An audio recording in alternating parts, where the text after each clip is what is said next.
What's happening, everybody? My name is Beth and welcome back to Every Day is Spooktober. Who is feeling spooky? It's like really sunny and warm today, so as you can tell by the light on my hair, it's not feeling spooky at all. I don't know what's going on with the UK, but they need to get their shit together because I'm ready for like fall and autumn to like hit us. It's just freaking sunny all the time. We are like halfway through the month now, which is crazy to think.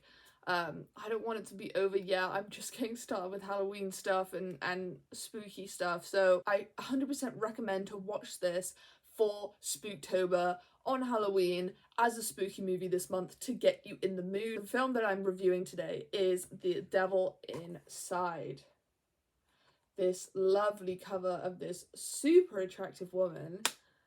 Yes, we are reviewing this film. So with The Devil Inside, I've always known about it, but I just never watched it. From the second it came out in 2012, I like always heard about it, always saw trailers and stuff for it, and I never got to watch it. And then recently I bought it on DVD because I thought, I want to watch something new. And then I remember buying it and then just starting to like hear it on YouTube and like by other reviewers and just online how bad of a film it was. And I thought, I mean, it wasn't that expensive, but have I just wasted money on this stupid DVD and it's actually really crap? I was like, great.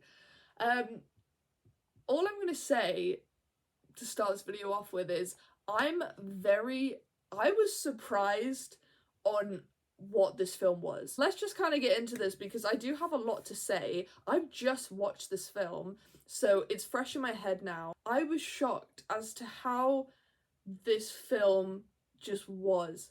Number one, I sort of knew that it was found footage, sort of, but in a way, it didn't, to me, I didn't really think it was. It doesn't necessarily advertise itself as found footage. Like, you look at the front cover and you're like, this is some kind of possession movie because there's a nun and her eyes are all messed up. Like, that's what you think, right? But no, it was found footage. And I have to admit, at the beginning, I felt like I was watching a documentary. That's basically what the film is, you know, they're sitting down with priests and just people part of this film, and they're sort of interviewing them and they're talking about exorcisms and you know, the church and etc, etc. And I was like, this is kind of weird. I don't know if I like it. It was giving me kind of like Blair Witch vibes, so you know, I think that definitely can be an inspiration for this film, because it's the same type of film where it's like, you know, someone recorded this footage and then someone finds the footage and then sort of puts it out there. That's obviously the premise of this film, as it also is with the Blair Witch. And then it also says inspired by true events. Obviously the Blair Witch isn't, well, people thought it was, but it's not. At first, I was a bit like I don't know, like, when they were like talking and they were doing the interviewing, I was just sat there like, this is what it's going to be like. I didn't realise it was like that setting. I didn't realise it was that kind of vibe. It felt a bit slow, and like, you're interviewing these people and there's no context to the story. We don't know what's going on. There's obviously this girl and we find out that her mum's killed 3 people. You're like, what's going on here?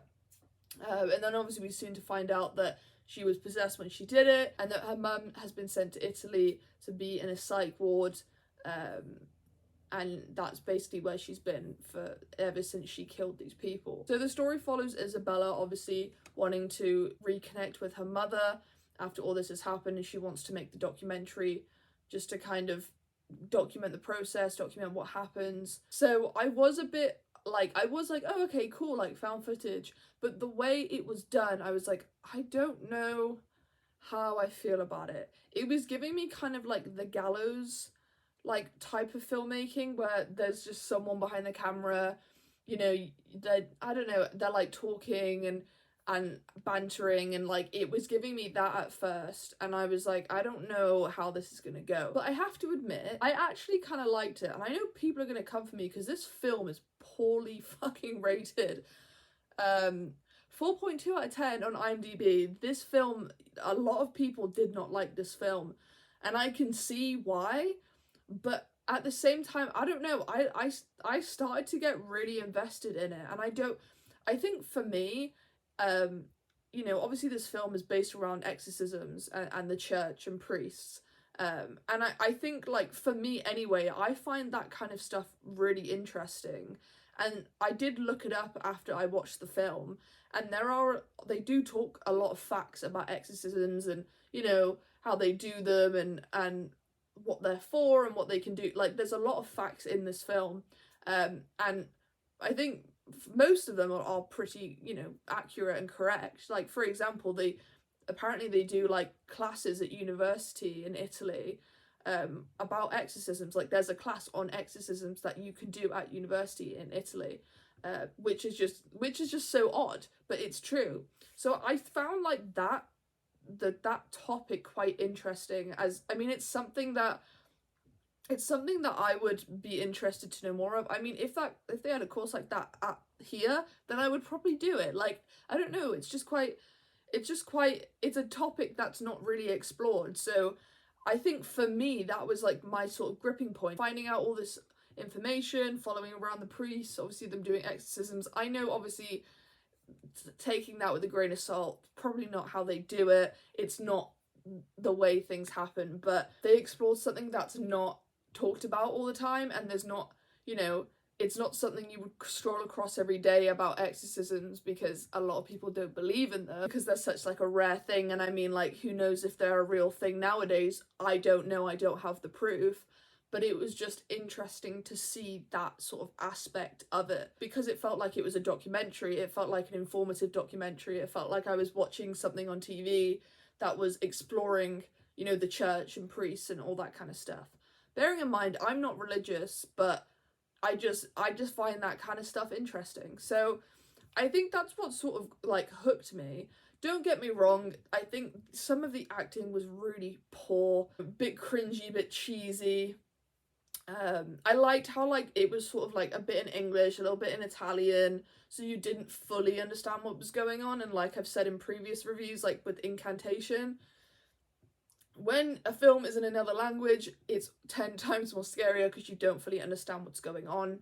You know, there wasn't subtitles all the time either when they were speaking Italian, and I thought that was a good sort of thing to put in there, because, you know, you have to sort of figure it out on your own. However, I do think that the reason a lot of people don't like this is the ending. I finished that film and I just sat there for like a good couple minutes, like just staring at the screen thinking, what have I just witnessed? What happened? Why? I initially thought that Isabella was like gonna turn into her mum, and then it was kind of gonna be like there's no hope for the family, or maybe they've both got mental issues. I initially thought that was what was gonna happen after the other priest like killed himself, but then I thought then things just started to change, and it was just like, what is going on here?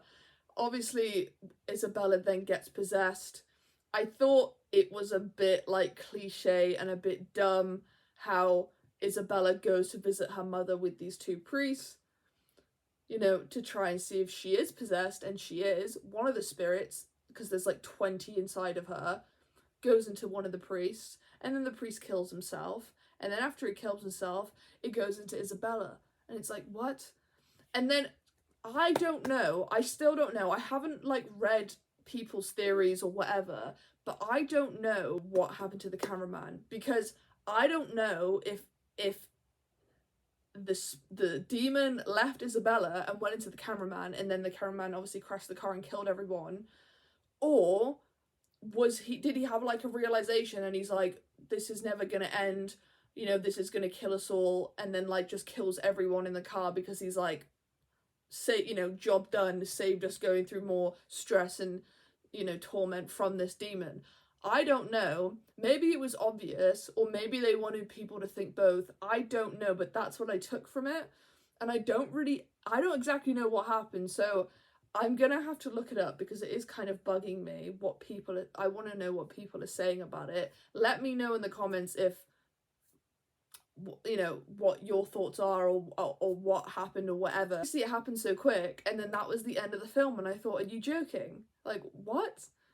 I think something that bugged me as soon as it ended, and maybe people agree, maybe people don't, but when it ended, I thought, what the hell was the point of introducing the mother?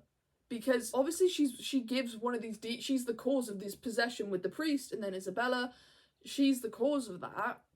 But I thought the premise of the story was to try and save her mother, to try and get her mother back. Like, that would have been a clear story arc, but it didn't happen. It just ends.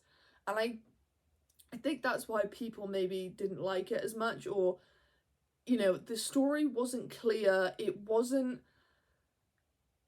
wasn't a clear 3-act structure throughout. It just, like, you have this character and they have a goal, and it's like they just go do everything to get around it. Like, it's just, you make it about Isabella's mother and then you soon change it up, and then it's about the priest being possessed and, like, drowning a baby at baptism. Like, it, like, I don't know. For me, I can see why people don't like it. I can also see why it is an interesting concept, because it's left up to interpretation, and sometimes that works and sometimes I feel like it's kind of fun to do that. But at the same time, I'm still on the fence as to like, yeah, I'm like digesting it still. I'm not 100% sure why they went so off track with it, because I definitely think if they didn't, this could have been a very, very good film. I really think that. I think it had potential for sure. I can see why people maybe didn't enjoy it or really didn't like it. It just ended too quickly, and I think it was a good length, but, like, it needed a bit more substance, because we needed some link to the mother, or just not have introduced her at all. But yeah, that's my thoughts. I think if I had to give it a rating, I'd probably give it like a 5.5 out of 10. That, for some people, maybe that they think that's really generous.